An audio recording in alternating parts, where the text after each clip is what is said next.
Napaka-unfair naman po sa Pilipino na nagko-contribute yung iba sa atin, tapos hindi naman napapakinabangan. Ulitin ko, hindi ang PhilHealth, hindi po negosyo 'yan. Hindi po kayo nandiyan dyan para kumita yung PhilHealth. Andiyan dyan yung PhilHealth to ensure makampante yung pasyente. Hindi matakot magpa-hospital yung pasyente. At kampante silang magpa-hospital at tutulungan sila ng PhilHealth at ng gobyerno. Sana po,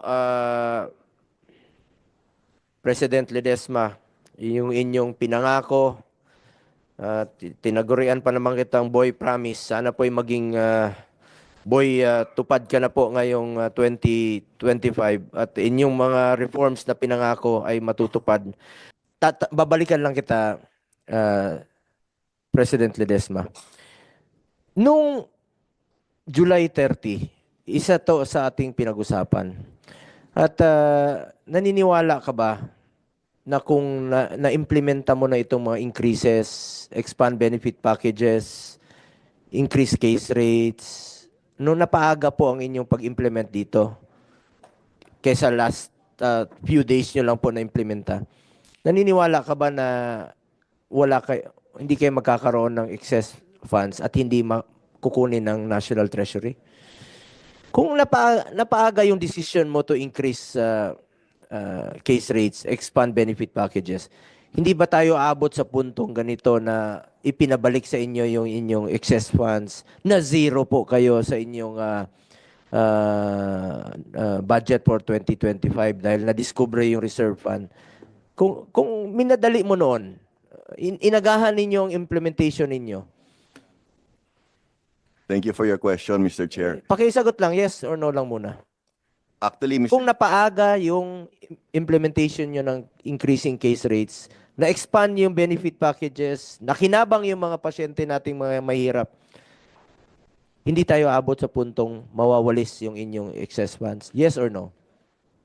Mr. Chair, Yes or no lang muna. Kung tingin mo na. I was going to ask Mr. Chair with your permission. Huwag mo akong tanongin. Ikaw Wait. tinatanong ko. Yes or no? Kung napaaga yung implementation nyo sa ginawa ninyo kahapon o ng karang araw, hindi ba tayo aabot sa puntong magkakaroon ng pagwawalis ng excess funds? Yun lang naman. Sa tingin, kung napaaga. I was thinking, Mr. Chair, maybe it would be our finance guy will be able to answer the question better. Yun kasi ang problema doon. Kung napaaga ninyong na-increase yung case rates ninyo, na-expand ninyo yung benefit packages ninyo, yung mga commitment ninyo na ngayon nyo pa nagkakandara pa kayo, ilang buhay kaya ang nasave na salbar niyan, ilang Pilipino po ang nakinabang dyan ng mga mahirap. Hindi sana kayo magkakaroon ng excess funds. Hindi nyo kasi pinansin noon eh. Ngayon ngayon lang kayo nagkakandara pa dahil naging issue na po itong PhilHealth. Sana hindi kayo na zero ngayon. Ang sakit dito, nawalis na yung excess funds ninyo dahil rin po sa inyo na nagkaroon kayo ng excess funds. Kung ginamit nyo noong una, in the start of the year pa lang, umpisa pa lang po ng taon, pinlano nyo na lang maayos, ito, expand benefit packages, increase case rates, ito, dagdag natin yung kung ano yung pinlano nyo ngayon, sana pinlano nyo na noon, wala kayong excess funds. Pati yung excess funds na kinuha ng National Treasury, nagamit na rin po sa mga pasyente. Isipin nyo, 220 plus yung kinuha ng National Treasury na 60 o na hold lang yung 89. So more than 200 billion sana ang napakinabangan ng Pilipino kung inagahan nyo lang po. Tandaan ninyo ang PhilHealth, hindi po negosyo yan. Para sa health po yan. Kaya nga tayo membro ng PhilHealth. Kaya tayo may Universal Healthcare Law. Para makinabang yung mga pasyente at hindi sila matakot.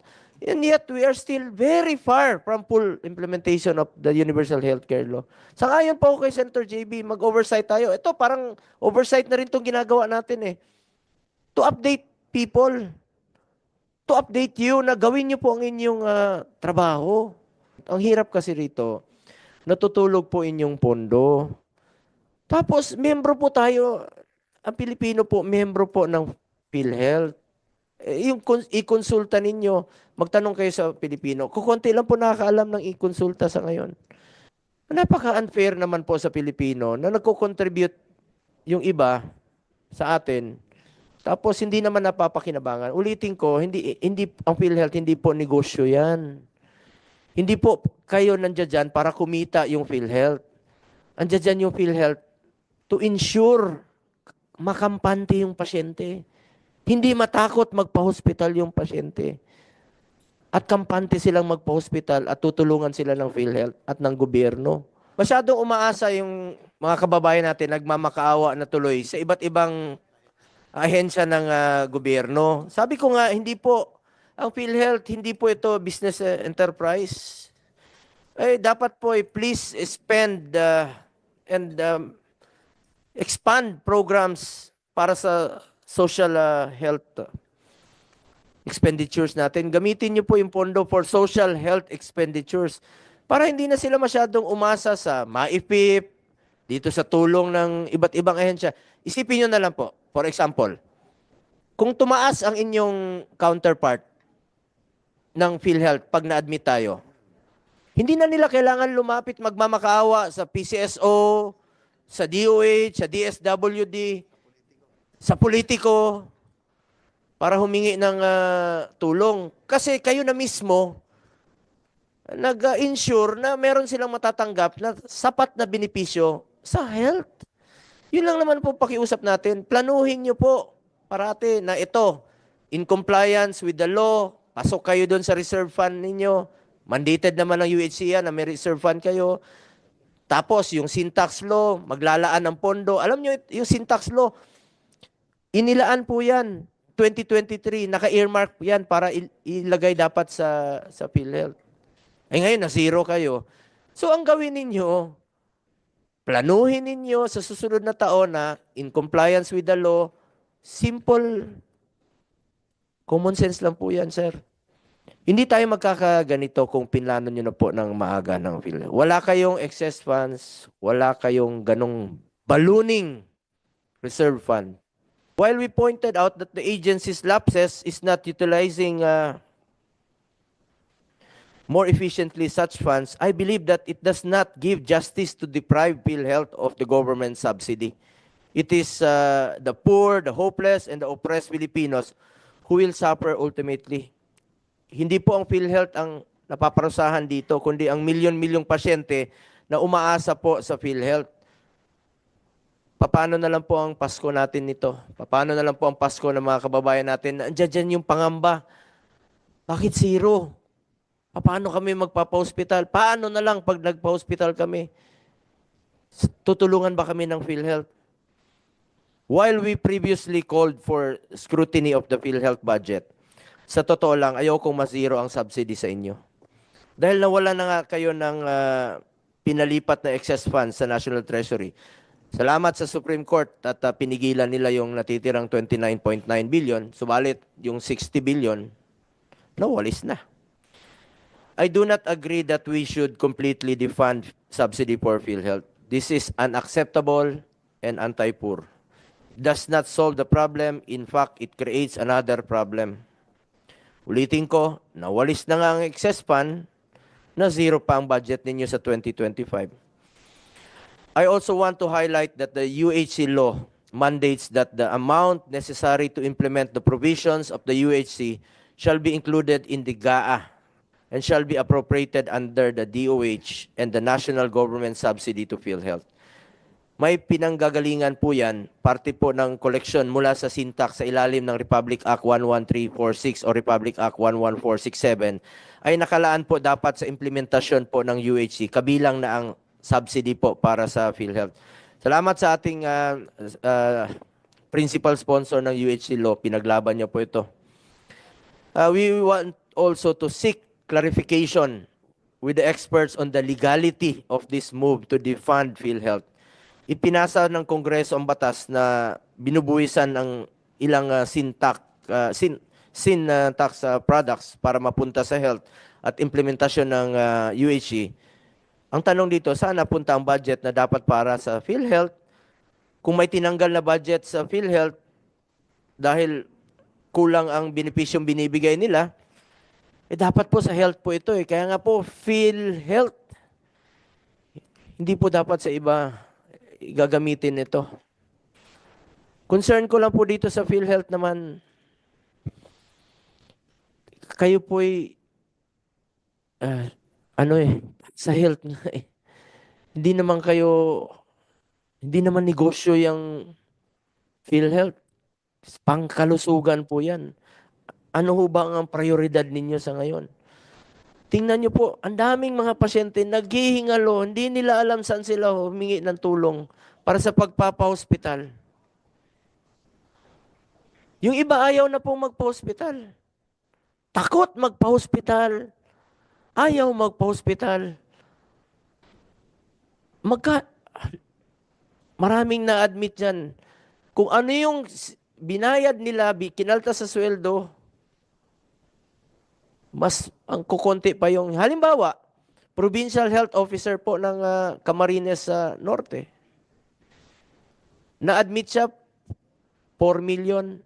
Ang sinagot ng PhilHealth, 27,000. Na-admit siya muli. 6 million ang sinagot ng PhilHealth, 29,000. 57,000 lang po ang sinagot ng PhilHealth out of 10 million na billing niya. Ang kinalta sa sweldo niya, 200,000. Lugi pa siya. Nakakalungkot, namatay pa siya. Hindi niya napakinabangan yung kinontribute niya. Yan po ang kinababahala ng lahat. Ngayon, na miyembro po ng PhilHealth, lahat tayo miyembro eh. Yung iba, sinasubsidize naman po ng gobyerno. Bakit napakaliit po nito? I-compute nyo po. Kung magkano ang budget nyo, sabi nyo, inaprubahan nyo na po. Tinaasan nyo yung inyong konsulta package ng 1.7 from 500. So ilan ho bang nakinabang? Nakinabang ba ang 115 million Filipinos? Hindi. Ngayon pa kayo nagkakandara pa. Kasi naging issue na kayo. Tandaan natin, pang 6 hearing na natin ito. Ang sinasabi nyo, nire-review nyo pa ang inyong packages, nire-review nyo ang inyong case rates na 9,000 case rates. Hindi nyo masyadong binigyan ng pansin.